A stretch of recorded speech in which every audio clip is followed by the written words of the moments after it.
আমরা পুলিশের প্রস্তুতি দেখতে পাচ্ছি এবং পুলিশের প্রস্তুতি এবং আমরা সাউন্ড গ্রেনেড মারার আগে যে পরিস্থিতি থাকে সেটি আসলে আমরা অনেকটাই অনুভব করতে পারছি।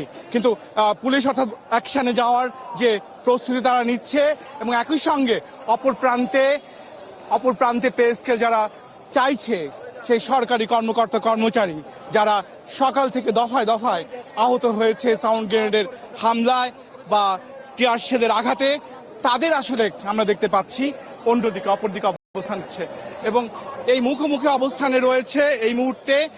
আমরা যদি বলি যে আমাদের এই মুহূর্তে যেটা খবর পাচ্ছি সেটি হচ্ছে গুরুতর আহত সাউন্ড গ্রেনেডের আঘাতে এরকম অনেকের কথা আমরা শুনতে পাচ্ছি, যদিও আমাদের কাছে তার কোনো তথ্য প্রমাণ নেই। তবে এখানে যারা সরকারি কর্মকর্তা কর্মচারী যারা আন্দোলনে আছেন, যারা আহত হয়েছেন, তাদের অনেকেই বলছেন যে তারা এই অবস্থায় রয়েছেন।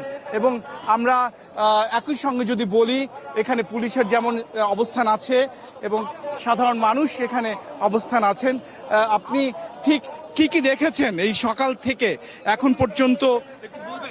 সকাল থেকে সারা বাংলাদেশ থেকে ঢাকায় যে কর্মচারীরা আসেন আমাদের ন্যায্য দাবি আদায়ের জন্য, আমরা বাড়ি বিল্ডিং করার জন্য আসেন, আমাদের পেটের ক্ষুধায় এসেছি। আমরা এখানে আসার পর পুলিশ প্রশাসন, আমরা যখন যমুনার দিকে যাচ্ছিলাম, পুলিশ প্রশাসন আমাদের কর্মচারীর উপরে যে গ্রেনেড সাউন্ড, যে জল কামান মেরেছে, আমি ভিজা ছিলাম, শুকে গেছে, আমাদের লাঠিচার্জ করছে। আমাদের 20 থেকে 25 জন কর্মচারী ভাই বোনেরা এখন হাসপাতালে ভর্তি, ভিডিও ফুটেজ আছে।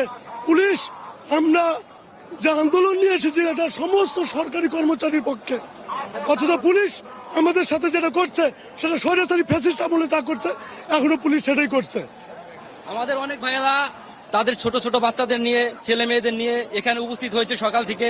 শহীদ মিনারে প্রথমে আমরা আসছি, তারপরে আমরা এই যমুনা অভিমুখে অবস্থান করছিলাম। আমরা নিরপেক্ষ শান্তি সুশৃঙ্খল ভাবে আমাদের কর্মসূচি আমরা উদযাপন করছিলাম।